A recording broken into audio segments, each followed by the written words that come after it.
क्या समझाना चाहते हो तुम मुझे? वो आदमी जिसे पुलिस किलर के नाम से चार्जशीट कर चुकी है, जिसने 3 कत्ल करके पूरे शहर में दहशत फैला रखी है, वो मुझसे अपना केस लड़ने की बात कर रहा है। 3 नहीं 4 खून किए हैं मैंने। लगता है शाम का अखबार आपने पढ़ा नहीं। पुलिस ने मेरे नाम के साथ खूनी जोड़ दिया है, मगर मैं खूनी तभी माना जाऊंगा जब अदालत मुझे खूनी करार देगी। और खुराना साहब, आप जैसे काबिल वकील के लिए मुझ जैसे लोगों को अदालत से बचाना चुटकियों का खेल है। मिस्टर विशाल अग्निहोत्री, मैं अदालत में इंसाफ के लिए लड़ता हूँ। तुम जैसे खूनियों की पैरवी करने के लिए तालीम नहीं लिया मैंने। हालात जो भी रहे हो, खून किया है तुमने, गुनाह हुआ है तुमने। कोई गुनाह नहीं हुआ मुझसे जो हुआ उसे गुनाह मत बोलिए, क्योंकि वो जरूरी था इस शहर के लिए, इस शहर के सुकून के लिए। उन 4 लोगों की पहचान मिटाकर मैंने एक नेक काम किया मिस्टर खुराना, और इसके लिए मैं जेल की सलाखों के पीछे अपनी जिंदगी नहीं गुजारना चाहता, ना ही पुलिस से भागते हुए जीना चाहता हूँ, क्योंकि मैंने कोई गुनाह नहीं किया है। और आपके बारे में सब जानता हूँ मैं। कितने गुनहगारों को छुड़ाया आपने और उनको छुड़ाने के लिए कितनी कीमत ली आपने, सब जानता हूँ। अब खुद को नंगा करने में ज्यादा वक्त मत लो खुराना। साफ साफ बताओ कि क्या रकम चाहिए? 5 करोड़, 10 करोड़? हाँ?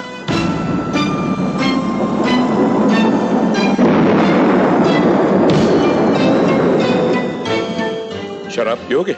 मैं शराब नहीं पीता। मिस्टर विशाल, तुमने अपने केस के लिए जो कीमत लगाई है उससे मुझे इतराज नहीं है, मगर एक बात मैं भी जानना चाहता हूं। जिस आदमी के पीछे पुलिस लगी है, जो पनाह के लिए शहर का एक कोना तलाश रहा है, वो 10 करोड़ का इंतजाम कहां से कर पाएगा? खुराना साहब, अगर मैं बदनाम हुआ हूं तो थोड़ा सा नाम भी कमाया है, पैसे आपको मिल जाएंगे। ठीक है, तुम अपना कमिटमेंट पूरा करो और पुलिस को सरेंडर करो। आप गलत समझ रहे हैं।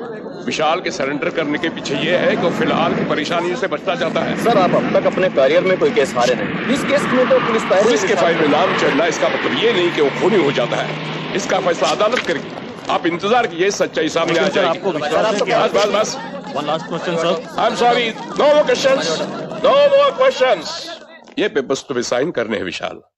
कोर्ट में तुम्हारे केस को दाखिला तो मिल गया है। 7 तारीख मिली है पहली सुनवाई की। मेरे ख्याल से ये मामला 4 तारीखों तक खींचेगा। मैंने तुम्हारी क्राइम ब्रांच शिफ्ट करवाने के ऑर्डर्स कैंसिल करवा दिए हैं। अब तुम यही रहोगे। यहाँ कुछ ऑफिसर्स हैं मेरे पहचान के, वो तुम्हारा खास ख्याल रखेंगे। बस अब तुम यहाँ कुछ गड़बड़ मत करना। तैश में अगर तुम्हारा खुद पे काबू तो रहता नहीं, और मैं नहीं चाहता कि तुम्हारी चार्जशीट में कोई नई बात जुड़े। पहली कुछ तारीखों में मैं तुम्हें कोर्ट में हाजिर नहीं कर रहा हूँ। मैंने तुम्हारी मेडिकल रिपोर्ट्स लगा दी है। हो सकता है पुलिस का कोई मेडिकल ऑफिसर तुम्हें एग्जामिन करने आए, तुम उसके साथ। आप बेफिक्र रहिए खुराना साहब, मैं यहाँ कोई गलती नहीं करूंगा। मैं भी नहीं चाहता कि मेरी चार्जशीट में कोई छोटी मोटी बात जुड़े। आप मुझे लेकर ऐसे ही परेशान हैं। हाँ विशाल, मेरे करियर का पहला केस है जिसे लेकर मैं वाकई परेशान हूं। जिंदगी में कभी शिकस्त नहीं देखी, शायद ये भी वजह हो सकती है। खुराना साहब, आपकी काबिलियत पर आपसे ज्यादा मुझे भरोसा है। ये केस आप ही जीतेंगे, यकीन कीजिए। इस केस के बाद कानून के इतिहास में आपका नाम याद रखा जाएगा। योर ऑनर, मैं मानता हूं कि विशाल अग्निहोत्री के लिए जितने भी सबूत मैंने जुटाए हैं, पिछली 3 तारीखों से मिस्टर खुराना मेरी हर विटनेस, हर एविडेंस का तोड़ निकालते आए हैं। मिलॉर्ड, मिस्टर खुराना अपनी काबिलियत के दम पर झूठ को सच्चाई का लिबास पहनाने में कामयाब हो चुके हैं, लेकिन मेरा प्रयास अब भी जारी है कि अदालत कहीं कोई गलत फैसला ना सुना दे। विशाल जैसे खूनी को बाइज्जत बरी करने का मतलब देश के नौजवानों को आतंक के रास्ते पर। Objection milord. मिस्टर सिन्हा, इस केस के मुतल्लिक बातों से हट रहे हैं। यहां अदालत में यह कार्रवाई चल रही है कि विशाल अग्निहोत्री का इन 4 कत्लों से ताल्लुक है या नहीं। और मेरे काबिल दोस्त, बजाय इस मुद्दे पर बात करने के, इस देश के भविष्य के बारे में चिंता कर रहे हैं। Order, order. मिलॉर्ड, मैं इनकी परेशानी समझ सकता हूं। पिछली तारीखों में विशाल अग्निहोत्री के खिलाफ कोई सबूत या गवाह जुटाने में ये नाकाम रहे हैं। परेशान होकर ये कुछ टटोलते हैं, तलाशते हैं और बातचीत के रुख को कहीं और मोड़ देते हैं। मिलॉर्ड, मैं पिछली तारीख के उस मुद्दे को दोबारा उठाना चाहता हूँ। मिलॉर्ड, 7 नवंबर की ही रात एक बूढ़ी औरत अपने बच्चे के साथ चेंबूर नाके पे एक रिक्शा वाले से टकराती है। वहां मौजूद विशाल अग्निहोत्री की नजर उस हादसे पर पड़ती है। वो भागकर उस रिक्शा वाले को पकड़ता है और उस बूढ़ी औरत और बच्चे को लेकर बॉम्बे हॉस्पिटल पहुंचता है। वहां के ड्यूटी ऑफिसर डॉक्टर पटेल अपने नजदीकी पुलिस स्टेशन शांति नगर को इस केस के बारे में इन्फॉर्म कर देते हैं। उसके बाद इंस्पेक्टर शर्मा और हवलदार मात्री अपनी कार्रवाई पूरी कर देते हैं। इस कार्रवाई के दौरान विशाल को करीब 1.5-2 घंटे तक वहां हॉस्पिटल में बिठाया गया है।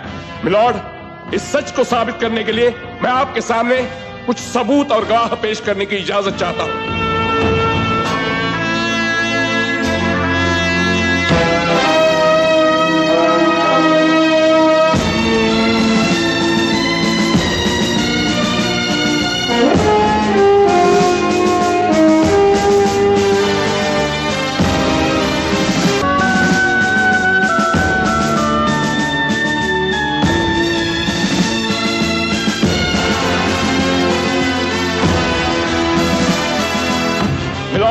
ये पूरी तरह साबित हो चुका है कि मेरे मुवक्किल का इनमें से किसी भी एक कत्ल में कहीं कोई हाथ नहीं है। अब ये सवाल उठता है कि ये बेकसूर नौजवान अपने सर पर 4 खून के इल्जाम लेकर इस अदालत में क्यों खड़ा है? मिलॉर्ड, ये नौजवान पुलिस की जाती दुश्मनी का शिकार हुआ है। कुछ अरसे पहले नाला चौक पुलिस स्टेशन में इसने पुलिस की ज्यादती के खिलाफ आवाज उठाई थी। वहां उसकी पुलिस के साथ हाथापाई भी हुई थी, जिसके लिए इसने 4 रातें पुलिस लॉकअप में काटी। तब से यह नौजवान पुलिस की नजरों में चढ़ गया था। फिर पुलिस ने अपनी नाकामी को छुपाने और अपना सिक्का जमाने के लिए इन कत्लों के साथ इस विशाल का नाम जोड़ दिया था। बस मिलॉर्ड, मैं चाहता हूं इस नौजवान के साथ और ज्यादती न की जाए।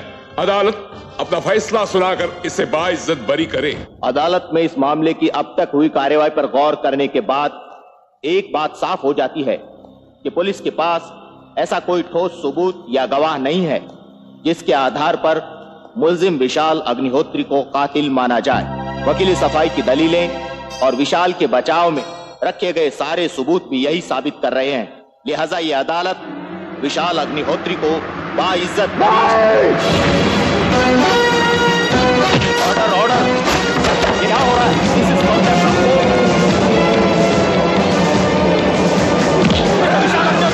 तौहीन है। विशाल अग्निहोत्री क्या कर रहे हैं आप? ऑर्डर मिस्टर विशाल अग्निहोत्री, अदालत की तौहीन है। I say stop it! I say stop it! This is contempt of court! Mister Vishal Agnihotri, छोड़ दीजिए इन्हें। Order I say stop it! Order छोड़ दीजिए इन्हें। ये अदालत तौहीन है। This is contempt of court! छोड़ दीजिए इन्हें। I say stop it! छोड़ दीजिए इन्हें। अब नहीं भागूंगा यहाँ से, नहीं भागूंगा यहाँ से, भागूंगा नहीं। मैजिस्ट्रेट जेवन डोगरा साहब, जगदीश खुराना की लाश पड़ी है यहां पर, मार दिया इसे मैंने।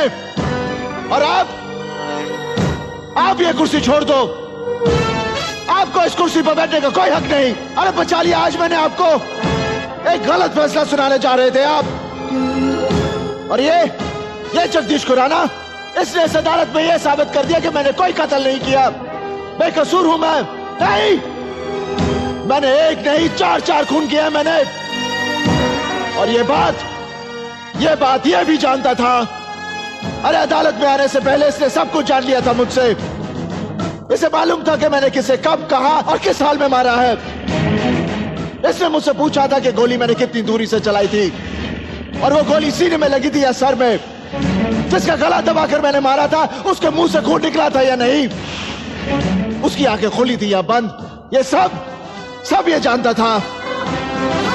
कुछ समझ में आ रहा है मैजिस्ट्रेट जेवन डोगरा साहब? कुछ समझ में आ रहा है?